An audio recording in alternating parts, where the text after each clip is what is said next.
Chapter 3. By the end of the second week, men in 9 towns had told Gideon to go back to his master. No place seemed to have a freedman's bureau, or if it did, no one would admit it. The sun shone brightly as Pascal and Nellie walked along the road one day. Pascal thought those 9 towns had been too close to the master's plantation. Going farther seemed safer. He still felt hopeful. "Look," Nellie said. "See if you can make your shadow dance." She held out her skirt and swayed. The sun gave them skinny shadows, but sometimes their shadows grew fat on roadside grass. Watching shadows made the walking fun, and although he was tired and fearful at the same time, Pascal's heart sang for joy. He felt that somewhere a freedman's bureau waited for them. They were on their way to the promised land. Soon Gideon pointed to a wooded hillside for the evening's rest. "We've been walking 2 weeks, and we're near Georgia now," he said. A man at the last store said it'd be only a few miles or more. Maybe South Carolina ain't got no Freedmen's Bureau yet. Georgia got 'em, I hope. That'd be where General Sherman been giving out land. I can hardly wait to work my own land, grow my own crops, 40 acres and maybe a mule." "You reckon Bull Weave's gonna get in your cotton?" asked Nellie. "A crew of wheels, each the size of half her smallest fingernail, could ruin a cotton crop." She stood staring at him. "They dare not," Pascal said. He raised his stick. "Any boll weevils in my cotton gonna get whipped at that tree," Gideon said. "I'll show them who be boss of my land." Nellie giggled. "Get on, Gideon. Suppose it don't rain none." She looked at Pascal, who rubbed his chin. "Rain for my crops?" Gideon asked. "Ain't you never heard about taste and see the goodness of the Lord? We gonna have rain every midnight, no puddles by dawn, and cotton will rise up by noon, singing hallelujah." Nellie sighed. "Will we have good victuals to eat?" Gideon nodded. "Gonna eat high up on the hog. No more pig's feet and pig ears and pig tails. We am eating pork chops and hams, greens, swimming in pot juice, and rinse so fluffy white that it looks like clouds out of heaven." Pascal's stomach was so empty that he felt dizzy. He swallowed. "Biscuits every Sunday?" he asked, dropping his neck. "Biscuits dripping with butter every day," Gideon said. "We ain't just saving them for a Sunday like white folks do. We colored folks gonna celebrate every day beginnings, soon as we can." Pascal, leaning on his stick, asked, "Listen, ain't that a carriage coming?" Nellie ran to a leafy tree and climbed up the trunk to hide. Pascal threw their sacks behind the bushes and hid in some brush with Gideon behind him. He heard the clip-clap of the horse and the creaking of the wagon wheels. From his hideout, Pascal watched. In the distance, colored people ran into the woods. All but one. The wagon would pass, an old colored man's limping down the road. This gentleman had been behind them for miles. The wagon was a small 2-wheel carriage with a well-dressed young white man driving.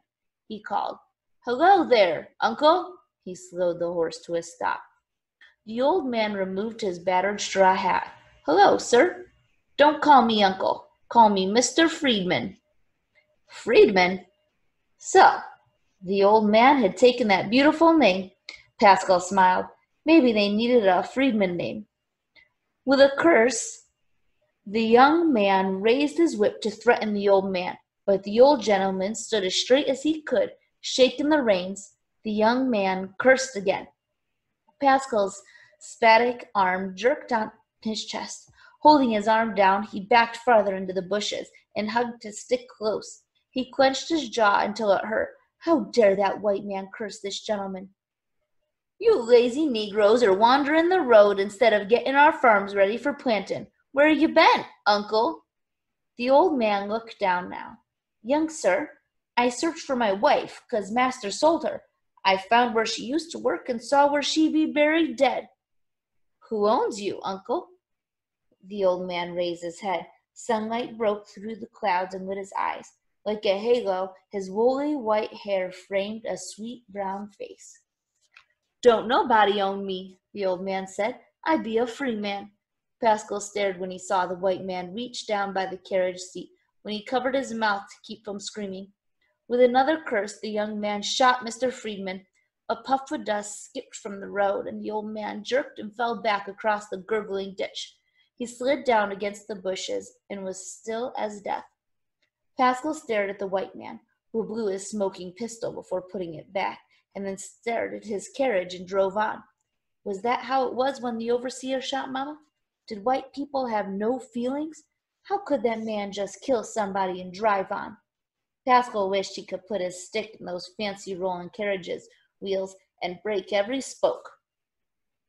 The sound of the pistol had silenced woodland birds and insects. Only the water in the ditch gurgled its melody. Now a sorrowful sound. Trembling, Pascal turned and wiped his eyes. Sure, they were free, but if nobody allowed their freedom, what would owning land mean? This kind of freedom was as bad as slavery. With a sniff, Gideon said, "Looks like here be somebody else I gotta bury." Gideon had tears in his eyes, too. First, he smoothed the man's coat, then set the man's battered straw hat on his chest. Pascal leaned on a stick. Nellie climbed down. Twisting her braids, she crept over to stare. "Where is he bleeding?" she asked. After she spoke, Mr. Friedman opened his eyes. Leaning on an elbow, he scrambled to get up. Nellie gasped, and Pascal almost fell as he stepped back. "I suppose that pistol shot gave you a scare," said Mr. Friedman. "I learned to jerk away and play dead, but sometimes the bullets bites." He showed an old leg wound at his ankle. Pascal noticed that beside the battered straw hat, the old man was well dressed. Of course he needed the battered hat. Colored folks couldn't dress too decent, or white folks would punish them for acting up it. Gideon held out his hand.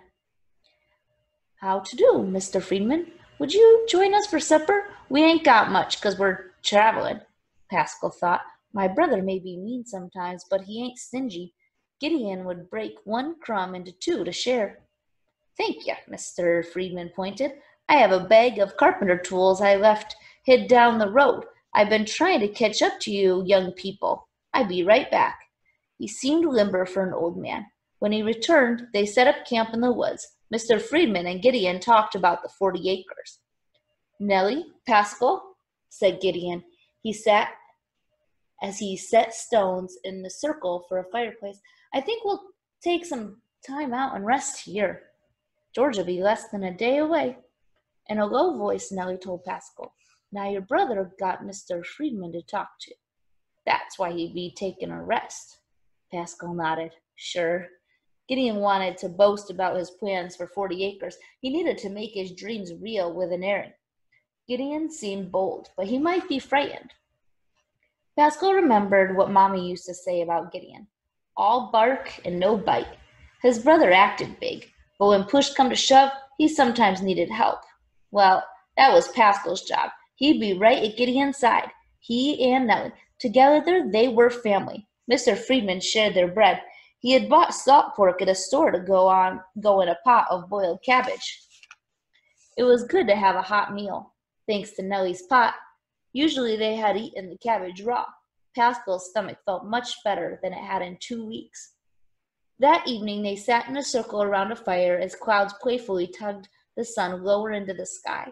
Nellie asked Pascal, "Do you feel free?" He scratched his side. "I don't know."